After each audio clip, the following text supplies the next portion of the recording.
હિમાલયા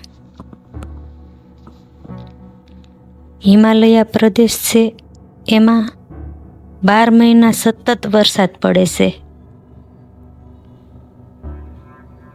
તો ત્યાં વસતા લોકો કેવી રીતે જીવે છે? ખાલી લાકડાના ઘર હોય કે પછી મોટા પહાડની આડશમાં તંબુ બાંધેલા હોય. દૂર દૂર સુધી કોઈ માણસ ન દેખાતું હોય.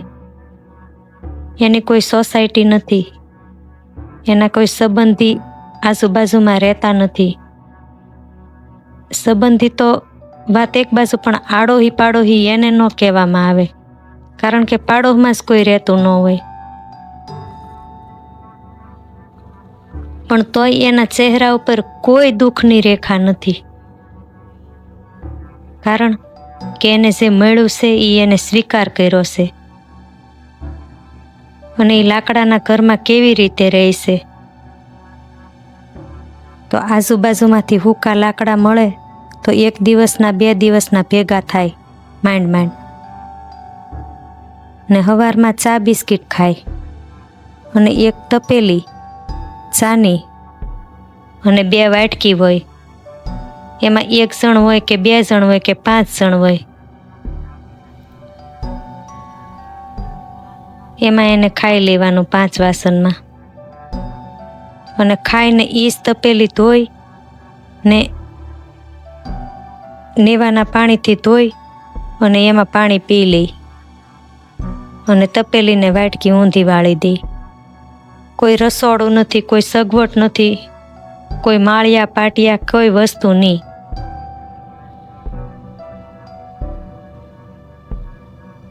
કપડાં ધોવાના હોય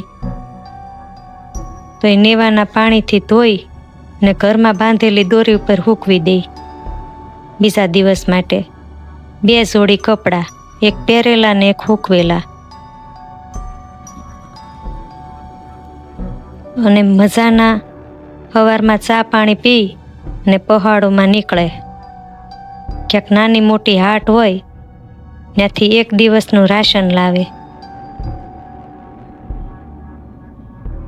રાશનમાં હું તો મેગી, પાસ્તા, ચાવલ વગેરે જે મળે એ થોડું ઘણું લાવે 1 દિવસનું.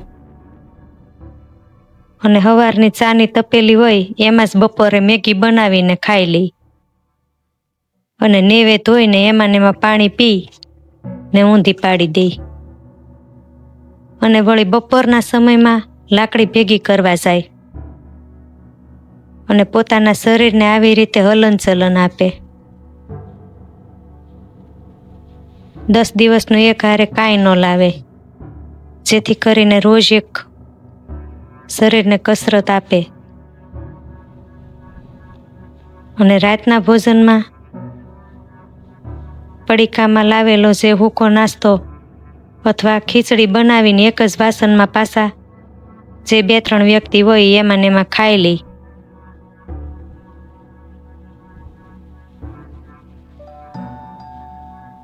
અને 6 થી 7 દરમિયાન સૂઈ જાય. અને સવારે ઉઠીને ઈ જ ક્રિયા. નાઈને દોરીએ ટીંગાડેલા કપડાં પહેરી લઈ અને પહેરેલા ટીંગાડી દે. ટોસ ખાઈ લે, ચા પી લે.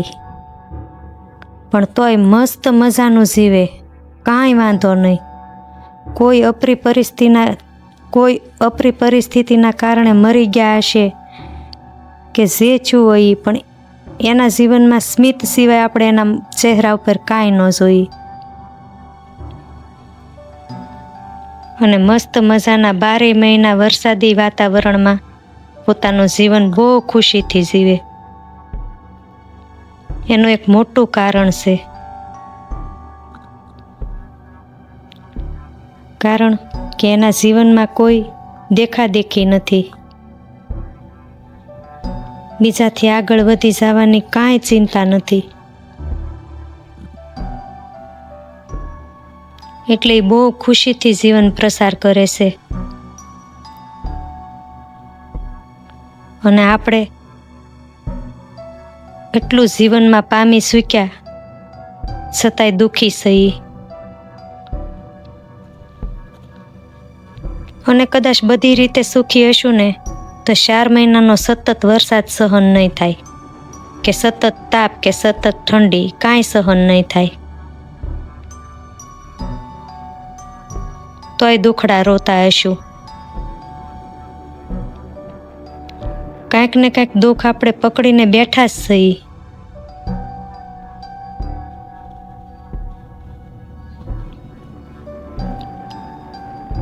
આપણે આવું બધું ઘણું જાણ્યું છે,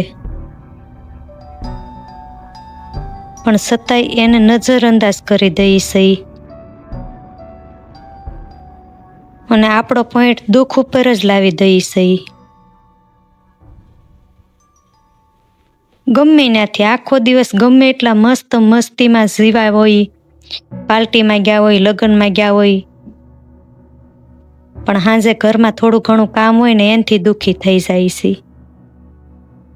કાંઈ નહીં તો કોકે કાંઈક કહી દીધું હોય એ લઈને ઘેરે આવ્યા હોય, એમાં દુઃખી થઈ જાય છે.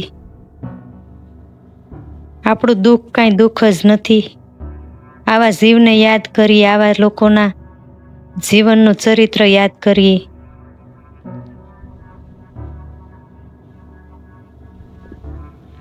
આવા લોકોના ચહેરાનું સ્મિત યાદ આવી જાય ને તો બધા દુઃખ હળવા થઈ જાય.